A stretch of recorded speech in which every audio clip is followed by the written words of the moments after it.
안녕하세요. 읽어주는 은지린지예요. 필름 출판사로부터 도서 한 권을 협찬받았어요. 오자와 다케토시 작가가 쓴 1년 뒤 오늘을 마지막 날로 정해두었습니다. 란 에세이예요. 지난 2월 23일부터 2박 3일간 부산에 머물렀거든요. 부산 여행 브이로그와 함께 이 책 소개해 드릴게요. 울산 울주군 간절곶을 구경한 다음 버스 2대를 타고 부산광역시 기장군으로 이동했어요. 기장군에 있는 그라노데 카페에서 청귤차 한 잔을 마셨어요. 부산 금정구 남산동에 있는 구포 촌국수에 가서 5,000원짜리 국수 하나를 먹었어요. 가격도 저렴하고 소문대로 맛있더라고요. 부산의 하플 서면에 갔더니 요즘 시국과는 맞지 않게 사람들이 정말 많이 나와 있었어요. 말 그대로 부산 최고의 하플이더라고요. 서면이지만 중심가에선 약간 벗어난 전포동 전리단길에 있는 노브나인이란 바에 갔어요. 리치와 자몽 맛이 나는 달콤하면서 부드러운 칵테일 차이나 블루를 주문했고요. 하몽 멜론도 함께 먹었어요. 다 마시고 나서 무알콜 버진 피나콜라다도 주문했어요. 부산 첫날 숙소는 헤어필드 바이 메리어트 부산 송도비치였어요. 송도 해수욕장 오션뷰가 훌륭했고요. 방도 넓고 깔끔했어요. 다음날 아침 서구 까치고개에 있는 몽실종가 돼지국밥집에 갔습니다. 돼지고기와 순대가 반반씩 들어있는 순대국밥을 시켰어요. 양도 많고 깔끔하게 맛있었어요. 아침 식사를 하고 흰 여울 문화마을로 갔어요. 여울여울이란 카페에서 두유 바닐라 라떼 한 잔을 마셨어요. 여긴 제 개인적으로 이번 울산, 부산, 제주 여행을 통틀어서 최고의 오션뷰 맛집이었어요. 오션뷰 자체가 좋기도 한데 제가 앉은 자리가 바다가 보이는 창을 30cm 눈앞에 두고 앉는 자리라서 책이나 핸드폰도 보지 않고 날아가는 갈매기들과 흘러가는 배들을 관찰하며 아무 생각 없이 물멍 때리기에 최고로 좋은 장소였어요. 흰여울 문화마을에 유명한 까놀레 집이랑 푸딩집이 붙어 있더라고요. 보니까 운영하시는 사장님이 같은 분인 것 같았어요. 하이 까놀레에서 흰 여울길 까놀레와 고구마 까놀레를 구입했고요. 푸딩집 어프에선 커스터드 푸딩과 고구마 푸딩을 구입했어요. 조내기 고구마가 영도 특산물이라고 쓰여 있었어요. 영도 흰여울 문화마을에서 해운대 숙소로 가는 버스를 타며 본 부산 여행 일부 영상의 여정은 여기까지예요. 네, 이렇게 부산 여행 1편 브리핑을 마쳤고요. 이제 1년 뒤 오늘을 마지막으로 정해두었습니다. 책을 소개해 드릴게요. 이 책의 지은이 오자와 다케토시는 25년 동안 3,500명이 넘는 환자를 돌본 호스피스 의사입니다. 한 명이라도 더 많은 사람이 좋은 삶을 살았다는 마음으로 마지막을 맞이하길 바라며 최선을 다하고 있어요. 1963년 도쿄에서 태어나 1987년 도쿄 지케이카이 의과대학 의학부 의학과를 졸업하고 1991년 야마가타 대학 대학원 의학연구과 의학전공 박사과정을 마쳤습니다. 구명구급센터와 농촌의료에 종사한 후 1994년부터 요코하마 코세이 병원 호스피스 병동에서 병동장을 역임했습니다. 2006년 메구미 재택클리닉을 개원했고 의료인과 복지사의 인재 육성을 위해 2015년에 일반 사단법인 엔드 오브 라이프 케어 협회를 설립했습니다. 국내 출간 저서로는 일본에서 25만 부를 돌파한 베스트셀러 살아라, 오늘이 마지막 날인 것처럼이 있습니다. 이 책의 옮긴이 김향아님은 일본 오사카 대학 대학원에서 일본어 학으로 석사 학위를 받고 한국으로 돌아와 금융사 및 기업에서 통번역과 실무 업무 등을 담당했습니다. 읽고 쓰고 배우는 것을 좋아하며 새로운 분야에 접하는 것을 좋아합니다. 그 일환으로 의료 통역사 자격 취득 후 현재 다른 번역 소속 번역가로 활동하고 있습니다. 그럼 지금부터 1년 뒤 오늘을 마지막 날로 정해두었습니다에서 제가 인상 깊게 읽은 챕터들을 전달드릴게요. 들으시면서 앞으로 우리에게 남은 삶을 어떻게 잘 보낼 것인지 생각해 보시면 좋을 것 같아요. 편안하게 들어주세요. 1년 뒤 오늘을 마지막 날로 정해두었습니다. 어떻게 살아야 할지 막막할 때.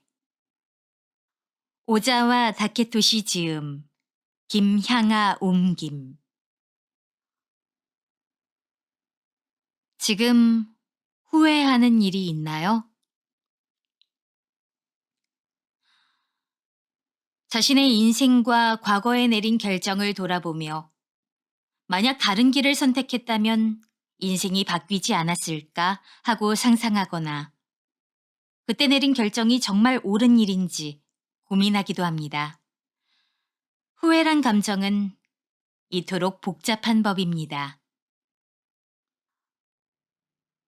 어떤 선택의 갈림길에 섰을 때 일부러 나쁜 쪽을 고르는 사람은 없습니다.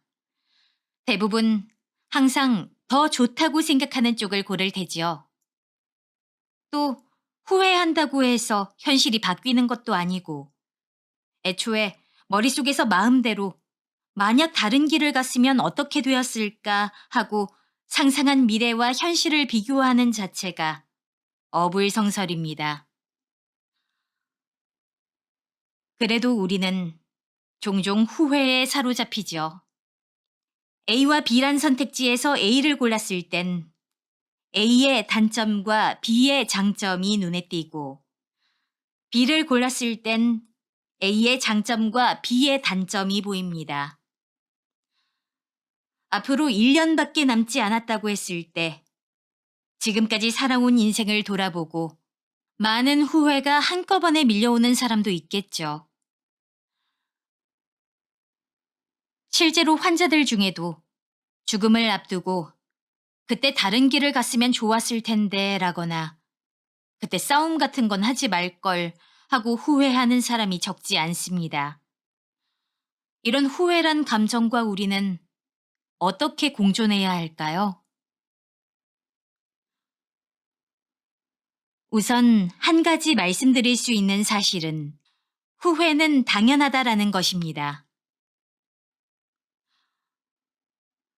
아무리 현명한 사람이라도, 판단력이 좋은 사람이라도, 강인한 사람이라도 아무런 후회 없이 살기란 불가능합니다. 또 어쩔 수 없었다고 억지로 합리화하거나 주변 사람들이 아무리 괜찮다고 다독이더라도 후회는 사라지지 않습니다. 우린 후회한다는 사실을 인정하고 받아들일 수밖에 없습니다. 다만 후회를 줄일 수는 있습니다. 그 한 가지 방법은 같은 일로 괴로워하거나 힘들어하는 사람과 마음을 나누는 것입니다. 이것을 서로의 상처를 핥아주다라고 표현하는 사람도 있는데 전 서로 상처를 보듬는 일이 결코 나쁘다고 생각하지 않습니다. 같은 고민을 하는 사람과 마음을 나누며 난 혼자가 아니라고, 나와 같은 괴로움을 아는 사람이 또 있다고, 나의 고통을 함께 아파해주는 사람이 있다고 생각하는 것만으로도 괴로움과 슬픔은 현저히 줄어듭니다. 후회의 감정을 인정하고 누군가와 나눌 수 있다면 그 후회에서 무엇을 배울 수 있는지도 생각해야 합니다. 아무리 부정적으로 보이는 일이라도 긍정적인 면, 거기에서 배울 만한 일, 앞으로의 삶의 힌트가 반드시 있습니다. 그것을 찾아내는 것입니다. 혼자서는 어렵다면 끌어안고 있는 후회의 감정을 믿을 수 있는 누군가에게 털어놓는 방법도 좋습니다. 대화를 통해 새로운 사실을 발견할 수도 있기 때문입니다. 그리고 이를 통해 무언가를 배웠다면 가능한 한 다른 사람에게도 알려줍니다. 여러분이 후회 속에서 발견한 교훈은 앞으로 누군가에게 도움이 될지도 모릅니다. 물론 무언가를 배웠다고 해서 후회의 감정이 완전히 사라진다곤 할 수 없습니다. 하지만 역시 괴로움과 슬픔은 어느 정도 줄지 않을까요? 또 하나 말씀드리고 싶은 방법은 앞으로의 인생에서 되도록 후회를 줄이려면 어떻게 해야 하느냐는 것입니다. 특히 누군가의 인생이나 생명과 관련된 선택을 해야 할 때, 더욱이 어떤 선택지에도 위험성과 단점이 있는 상황에서 하나만 골라야 할 때 반드시 후회가 따라옵니다. 구체적인 예를 들어보겠습니다. 전 의사로서 지금까지 수많은 환자의 가족들에게 선택지를 드렸습니다. 이를테면 환자가 고령이고 스스로 판단하기 어려운 상황일 때 가족에게 환자를 대신하여 치료 방법과 요양 장소를 선택해달라고 부탁할 때가 있습니다. 이는 매우 어려운 선택입니다. 환자가 폐렴을 앓고 있다면 병원에 입원해서 치료하여 나을 수 있을지도 모릅니다. 하지만 링거 주사의 관을 빼버릴 위험성이 있어서 손발의 자유를 제한해야 할 수도 있죠. 반대로 자택에서 요양한다면 병원에서처럼 손발의 자유를 빼앗을 일은 없습니다. 하지만 폐렴 증상이 나빠져 숨을 거둘지도 모르죠. 이처럼 어느 쪽을 골라도 반드시 부정적인 요소가 있어서 결정을 내린 가족에겐 오랜 시간이 지나도 후회가 남기 마련입니다. 그러므로 저는 환자의 가족들에게 중대한 결단을 부탁할 땐 다음 3가지 사항을 전달합니다. 1. 혼자서 결정하지 말 것. 2. 한 번에 결정하지 말 것. 3. 전문가의 말에 의존하지 말 것. 또 과거를 회상하여 환자가 무엇을 소중하게 생각하는지, 무엇을 자랑스럽게 생각하며 살아왔는지를 가족끼리 떠올려 보면 환자 본인이 무엇을 원하는지를 알 수 있을 것이라고도 말합니다. 누구 한 명이 책임을 지고 정하면 어떤 길을 선택하더라도 그 사람은 반드시 후회하게 됩니다. 하지만 누군가와 상담하고 함께 고민하며 결정을 내리면 마음을 나눌 수 있습니다. 그리고 무슨 일이 있어도 생명 유지가 중요하다고 입버릇처럼 말했었지. 가족과 함께 있을 때가 가장 행복해 보였어. 와 같이 환자가 어떤 신념과 감정을 지녔는지를 충분히 고려하며 환자와 직접 이야기를 나누는 듯한 마음으로 생각하면 무엇을 선택해야 할지가 자연스레 떠오릅니다. 의사가 제시하는 선택지와 여러 장단점을 정확하게 파악한 후에 환자 본인의 의사를 짐작하고 가족으로서 그 사람에게 무엇을 해주고 싶은지를 이야기하는 것. 힘든 선택을 해야 하는 순간에도 이런 판단을 내릴 수 있다면 혼자서 끌어안고 결정했을 때보다 후회는 줄어들겠죠. 물론 이는 살다 보면 마주하게 되는 다른 수많은 고민과 선택에도 해당합니다.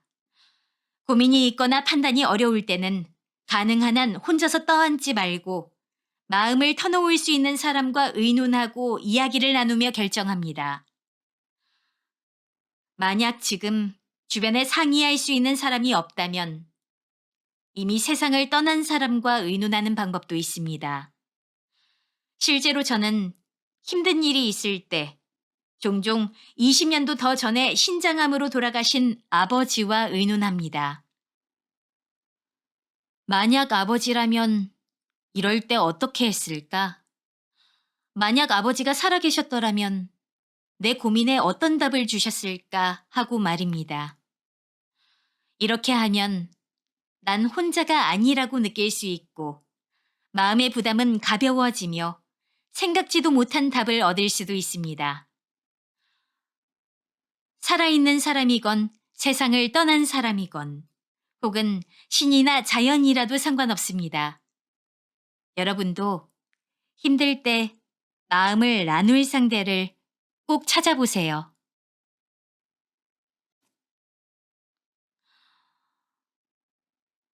칼럼. 인생의 마지막은 어떻게 다가오는가? 마지막 순간은 어떻게 다가올까요? 그 순간에 대해 말씀드리고자 합니다. 사람의 마지막 순간이란 꽃이 천천히 시들어 결국엔 흙으로 돌아가는 것처럼 아주 조용한 것입니다. 평온한 죽음의 순간은 대체로 다음과 같은 형태로 다가옵니다. 우선 걸을 수 있는 거리가 점점 짧아지고 이불 위에서 보내는 시간이 길어집니다. 다음으로 식사량이 줄고 낮에도 자는 시간이 길어집니다. 그리고 죽음이 코앞까지 다가오면 호흡이 얕아지고 횟수도 줄어들며 의식이 없는 상태가 오래 이어진 후 고요히 숨을 거두게 됩니다. 드라마나 영화 등에서는 종종 죽음을 앞둔 사람이 죽기 직전까지 의식을 유지하고 말을 하는데 그러한 경우는 거의 없습니다. 예전에 어느 말기 암 환자를 간호할 때 이런 일이 있었습니다. 그 환자는 한 달 전까진 가족과 똑같은 양의 식사를 하고 자동차를 운전하여 회사에 갔다고 합니다. 그러나 제가 처음으로 자택에 방문했을 때 환자는 걷지도 못하고 식사도 거의 수분 보충 정도만 하고 있었습니다. 이런 몸 상태를 보고 전 남은 시간이 얼마 없다고 판단하여 가족에게 빠르면 2주 안에 숨을 거두실 것 같고 조금 더 시간이 지나면 대화도 할 수 없을 테니 전하고 싶은 말이 있다면 지금 해두라고 말했습니다. 그리고 환자는 8일이 지나 잠이 든 듯 조용하게 눈을 감았습니다. 사람마다 개성이 다르듯 생을 마감하는 방법도 각각 다릅니다. 모두가 평온한 죽음을 맞이할 수도 없고 안타깝게도 뜻밖의 죽음을 맞는 사람도 있습니다. 그러나 대부분은 육체가 죽음을 위해 충분히 준비를 해줍니다. 잠이 든 듯 아기의 상태로 돌아가는 것이지요. 정말로 인간의 죽음이란 고요하고 평온합니다. 마지막을 맞이한 사람에게 그동안 정말 수고하셨다고 마음 깊이 생각합니다. 긴 인생이든 짧은 인생이든 죽음은 하나의 매듭입니다. 누구나 다양한 사람과 관계를 맺고 열심히 살아왔습니다. 좋은 인생이었는지는 제3자가 판단할 수 없는 일입니다. 그 사람의 인생은 본인만의 것이라고 언제나 진심으로 생각합니다. 나다움을 발견했나요? 혹시 이런 생각을 하고 있진 않나요? 지금까지 남의 시선만 의식했다. 배려하고 참기만 했다. 만약 앞으로 1년밖에 남지 않았다면 더 나답게 살고 싶다. 이 마음 충분히 이해합니다. 제가 돌본 환자들 중에도 죽음을 앞두고 부모님과 남편, 시어머니를 배려하느라 좀처럼 나답게 살지 못했다는 사람, 좋은 사람처럼 보이려고 이제껏 연기했다며 후회하는 사람이 몇 명 있습니다. 그러한 환자와 만나면 어릴 적 이야기를 정중하게 묻고 싶어집니다. 남의 시선을 의식하거나 배려하고 참기만 한 사람에겐 대체로 자기 주장을 내세우면 부모님과 선생님에게 혼이 났다. 항상 남들과 똑같이 행동하고 착한 아이이길 강요받았다.처럼 그렇게 할 수밖에 없던 어떤 이유가 있기 때문입니다. 이러한 근본적인 부분과 마주하지 않고 행동과 생각만을 바꾸려고 하면 좀처럼 나아지지 않죠. 그렇다면 애초에 나다움이란 무엇일까요? 우린 종종 나답다, 나답게 산다란 말을 합니다. 그러나 진정한 나다움이란 무엇인지 명확히 표현할 수 있는 사람은 별로 없을 것입니다. 우선 인간은 혼자선 살 수 없습니다. 관계를 맺으며 환경 안에서 살아가야 하므로 인간의 존재는 타인에 의해 만들어집니다. 그러므로 누구나 그때그때 관계를 맺는 상대에 따라 보여주는 얼굴이 달라지는 법이죠. 가족 앞에서와 타인 앞에서 보이는 얼굴, 회사 상사 앞에서와 허물없는 친구 앞에서의 얼굴이 달라지는 사람도 있을 것입니다. 그래서 우리는 가족과 친구와 함께 있을 때 보여주는 자신의 모습이야말로 더 나답다고 생각하기 쉽습니다. 하지만 가족과 친구 앞에서 보여주는 편한 모습도 타인과 상사 앞에서 나타나는 긴장하고 겉만 잘 꾸민 모습도 모두 나 자신이며 나다운 모습이라고 생각합니다. 또 기분이 좋거나 나쁠 때, 자신 있는 일을 할 때나 미숙한 일을 할 때 성격이 변하는 사람도 있습니다. 그래서 우리는 기분이 좋을 때 자신 있는 일을 할 때의 나야말로 더 나답다고 생각하기 쉬우나 이 역시 모두 나의 모습이며 나다운 것입니다. 나답게 산다는 것과 항상 편안하고 기분이 좋은 상태, 자기 주장을 펼치는 모습, 내 뜻대로 살 때의 모습과 반드시 같다고 할 수 없습니다. 긴장해서 편안하지 못할 때도, 기분이 나빠서 힘들 때도, 배려와 인내하는 순간도, 우린 사실 나답게 살고 있는 것입니다. 어쩌면 나답게 살고 싶단 말은 단순히 지금까지 보여준 자신의 모습이 싫거나 지금까지 살아온 삶의 방식을 부정하고 싶은 마음에서 비롯된 것일지도 모릅니다. 지금까지의 나는 내가 꿈꾸던 모습과는 다르단 생각. 이 생각이 나답게 살지 못했으나 앞으론 나답게 살고 싶단 말이 되어 나타난 것입니다.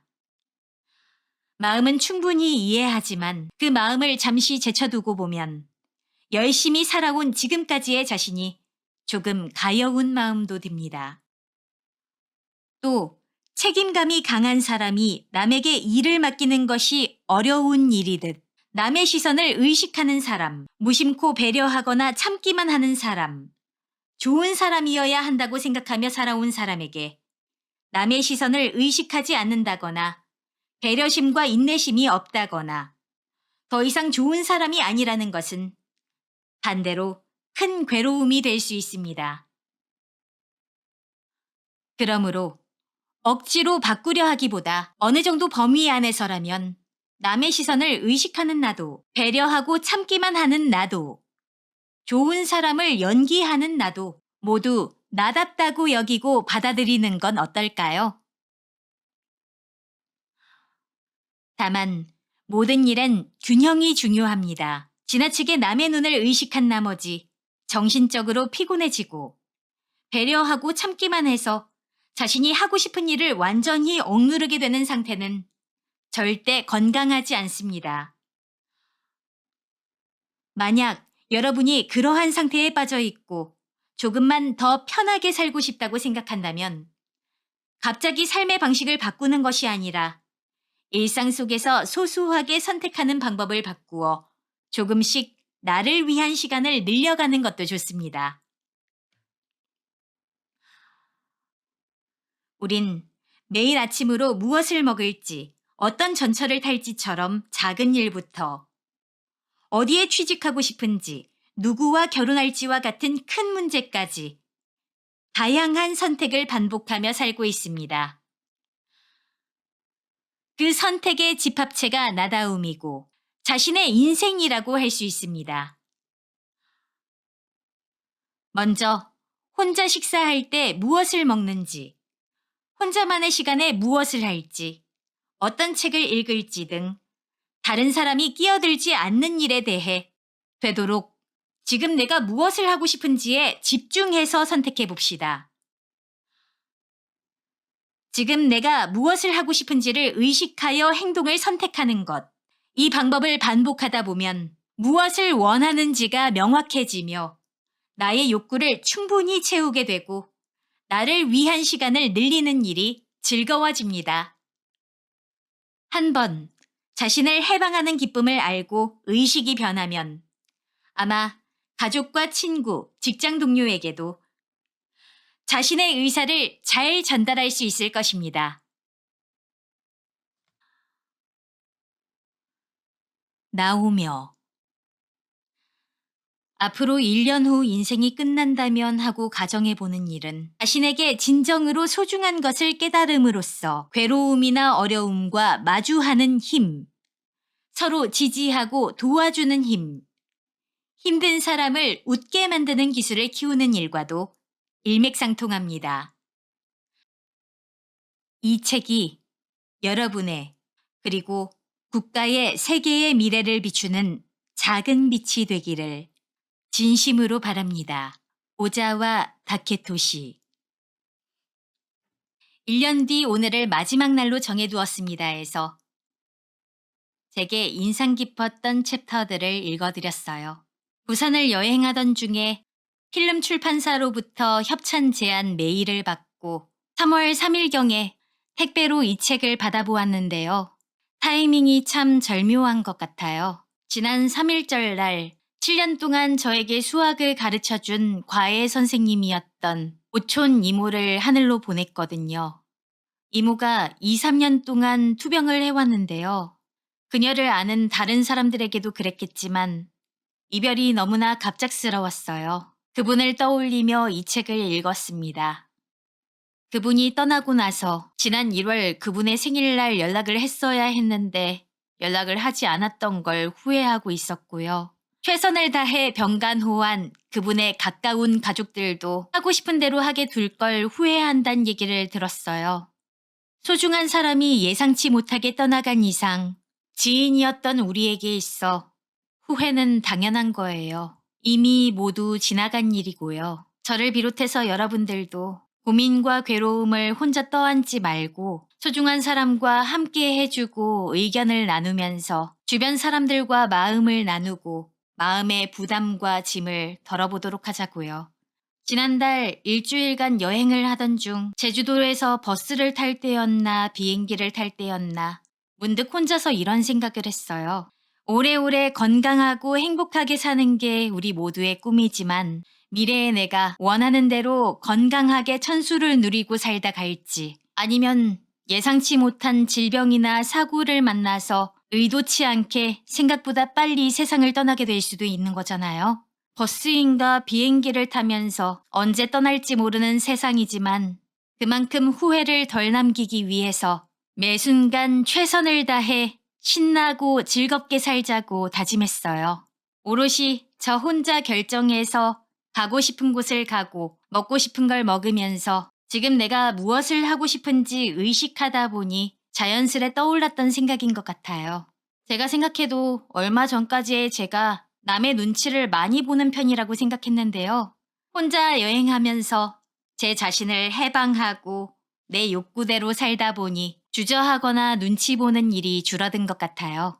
참 타이밍이 적절하게도 지금 이 순간에 저와 어울리는 책을 필름 출판사로부터 협찬 선물 받았네요. 앞으로의 남은 삶을 어떻게 잘 살아가야 할지 고민이 되고 막막한 분들, 진짜 행복을 찾고 자신이 원하는 삶을 살길 바라는 분들이 필름 출판사에서 출간한 1년 뒤 오늘을 마지막 날로 정해두었습니다. 서점에서 도서관에서 찾아 꼭 읽어보셨으면 좋겠어요. 다음번엔 오늘의 책과 결이 다른 또 다른 이야기를 이어지는 여행 영상과 함께 들려드릴게요. 기대해 주시고요. 지금까지 시청해 주신 구독자 여러분 진심으로 감사드립니다. 읽어주는 은지린지였습니다. 고맙습니다.